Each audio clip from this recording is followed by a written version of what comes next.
This video is for all the American CEOs that are helping to make America great. Just think of it as free advice. You could do whatever you want.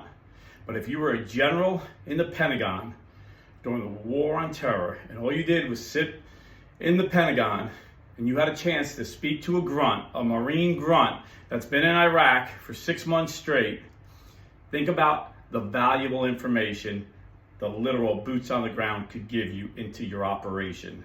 This is what I'm offering. And the reason I'm offering this, I've been a blue collar guy most of my adult life. And during Trump's first term, we've seen blue collar wages go up for the first time in decades. I think it was like 35 years. And they didn't go up slightly. They went up like 10%. And inflation only went up like 1.5%. And I've seen companies be successful CEOs, how they operate, and I've seen companies fail, CEOs that failed. So I'm going to give you some advice from the field. Like I said, take it or leave it. It's free advice. And it just so happens that what I've seen coincides with ancient Catholic teachings, what we call our social teachings of the church. So, Robert Kraft, the owner of the New England Patriots, obviously a brilliant CEO, created one of the greatest franchises in sports history. Imagine if he decided to hire Elon Musk, one of the most brilliant men alive today, to coach the Patriots. And imagine, Robert Kraft had nothing to do with it. He's like, I'm going to just hire this guy. He's really smart. I love his resume.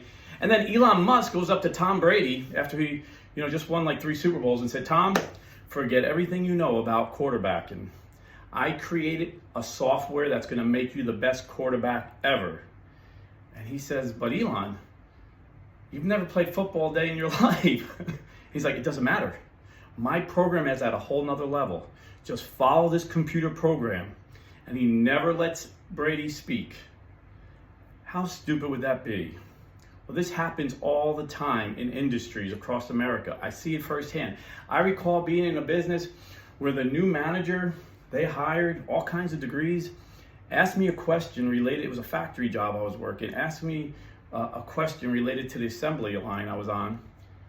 And I said, I can't answer that. And they were like, why not? I said, it's like asking me what the color yellow smells like. These people they had no clue, and that company's out of business. I've had several companies like that. So my first bit of advice, be in touch with what's going on in the ground. And if you're too busy to be in touch, do your best to interview your manager that's going to be managing these guys in the field. Make sure that manager not only has the education he needs, but more importantly, the experience. He understands the job. And if he doesn't understand the job, that he has the smarts to learn it, and he will take advice, and he will listen. He will listen to the men in the field. This is what the Catholic Church calls synodality.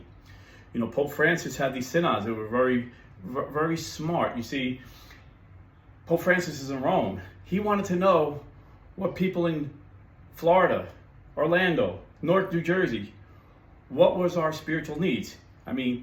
He was the spiritual father, given the task to provide us spiritual growth, help us to grow spiritually. So he set up something called synodality. So each parish would have their priest ask us questions. And some of it was spiritual, like, hey, can we get more mass times? Can we get more confession times? And then some things were practical. Hey, can we get some more parking? I got to park halfway down the road on the yellow. It's called synodality. So listen, God has given you one mouth and 2 ears. Smart people listen twice as much as they talk. And then there's human dignity. We just elected a pope. The Cardinals just elected a pope. And he took the name of Pope Leo XIII. Pope Leo XIII was known for his harsh criticism of socialism. He hated socialism. He knew the evils of socialism, that it kept men down. He was also known for his love for the working man. And he taught Christians to show dignity to men who work hard. So show dignity, show respect. And part of showing respect is listening. You know, you may not agree with everything they say, but listen and tell them why. Talk to them like men. This is why we can't implement what you want. And wow, that's a good idea. Let me see if there's a way we can implement what you want. Show your men the dignity. This is basic Catholic teaching, the human dignity of every human being, no matter what their race, religion, anything about them. We all deserve human dignity because we were all made in the image of God. So we all deserve that respect. And then there's a Catholic teaching called subsidiarity, which means whatever can be taken care of at a low level, do it at the lowest level. So the CEO don't need to be involved in every decision. Hire the most competent men you can hire. Hire the most competent men you can hire to handle things at the level they're at. Kind of like the military structure, and hire good men. When I was a milkman, I worked 15 hours a day, 5, some days 6 days a week, some days 16, 17 hours. And it wasn't because I was a workaholic. I like to have fun. I like to be with my family. But I did it because I needed the money. And I knew after 8 hours I was getting time and a half. I had one boss tell me when my kids were small, he said, "Man, you know why I hired you? Because when you told me you had 5 kids and you believe your wife should stay home and take care of the kids," I was like, "That guy needs a job." And I was like, "Oh, thanks. That was nice." He goes, No, it wasn't out of the goodness of my heart. It was because I knew you wouldn't quit on me. You needed a job. And as long as I paid you good enough, I knew I could count on you. And you never called in sick for years. I've never called in sick. I probably haven't called in sick in 20 years. To this day, I'm 59. I can't remember the last time I called in sick. So there are good men out there. Just pay them what they're worth, and you'll get more out of them than you put in. I promise you this.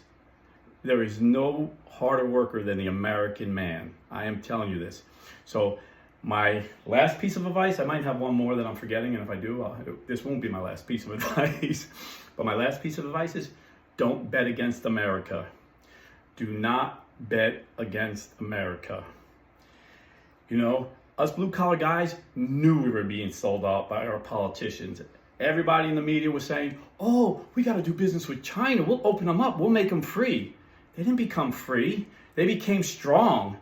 And they took blue-collar jobs away from us. So now with these tariffs, we're going to bring them back. We're going to bring them back. So don't bet against America. Bring your company back. Bring your company, and you'll have the best workers. I'm telling you, us blue-collar guys, we could work 15, 16 hours if you're paying us time and a half. And now, if the Trump tax cuts goes through, and he's not going to tip overtime, dude, you'll have guys begging you to work 20 hours a day. Don't bet against America. I promise you. And my prediction, just based on my experience, being a blue-collar guy, watching how things go, just being an observer of things, 59 years of my life, this economy is about to boom. I would say 6 to 10 months at the most. We're going to have the greatest economic boom you've ever seen. So you want to be ready. You want the right guys in place. You want to treat them right. You want to pay them right. And you don't want to bet against America. And one last story, kind of give you an example. When I was in the Navy, my lieutenant told me a story about a young ensign. This is a true story. A young ensign on his ship that ran to the XO in his cool dress whites. There's no cooler uniform than a naval officer's dress whites. I mean, the Marine Corps dress blues are close, but there's nothing like the dress whites in the Navy. And he was in his dress whites, and he comes running to the XO's office, and he has coffee stains all over it. I mean, totally unsatisfactory. And the XO said, "What happened to you?" He said, "The chiefs have gone crazy." So in the military, you have O1 through O10. They're the officers. They're like the managers. Then you have E1 through E9. These are the enlisted men. But in the Navy, we have a special position called chief, E7, E8, and E9. And they're given a lot of respect because of their experience. It takes about 10 years to be an E7, maybe longer, maybe 12, 15 years. And it takes maybe 20, 25 years, being E8, 30 years, being E9. So they get a lot of respect. It's chief, senior chief, master chief. So the XO is like, what happened to your uniform? He's like, the chiefs has gone crazy. They all threw coffee on me. He's like, what? They all threw coffee on you? Why would they do that? He goes, I don't know. I just walked into the chief's break room and they all threw their coffee on me. And the XO said, well, did you knock? He's like, no, I don't think so. He goes, well, that's why they did it. You always knock. You show our chiefs respect. And the reason that Ensign was going into the chief's break room is because he was looking for his chief. You see, even though these guys these guys are brilliant. And I don't mean it down on military officers. We have the smartest military officers in the world, bar none. Our generals, our admirals are brilliant. I'm telling you. We have really smart people. You can take that to the bank. But the reason this ensign was going in is because every ensign, when he comes on a ship, either he went through 4 years of Annapolis, you got to be really smart to do that, or you have a 4-year degree and you go through our Officer Candidate Training School, OCS, and you become an officer. But the Navy knows that all you have is book knowledge. You have no experience. And the Navy knows we learn by doing. We learn by doing. So they assign a chief to train an ensign. He's attached to that chief for about a year. Everywhere that chief goes, that ensign follows around to learn from that chief. That's how much respect they give to experience. And I'll be honest with you, most companies I work for, you do not see that respect. You do not see that respect, and these companies wonder why they fail, because they're asking questions like, what does the color yellow smell like? Or they're showing no respect to the chiefs that have done the job. So to break it down, if you're a CEO, you want to make your company great again, don't bet against America. Make it in America. Pay your guys well. Show them dignity. Show them respect. Listen to their advice. Yes, the military needs those generals. Trust me, we need them. But you need the boots on the ground. Don't disregard either one of them.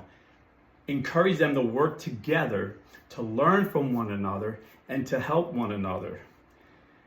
And not only will you make your company great, but you'll make America great again. And we're counting on you guys. You guys got the money somehow, hard work, grit, good planning. But us blue collar guys, we're willing to work. We're willing we're willing to work. We're willing to sweat. We're willing to bleed. We're willing to go without sleep to provide for our family. So God bless, stay Catholic, and make America great again.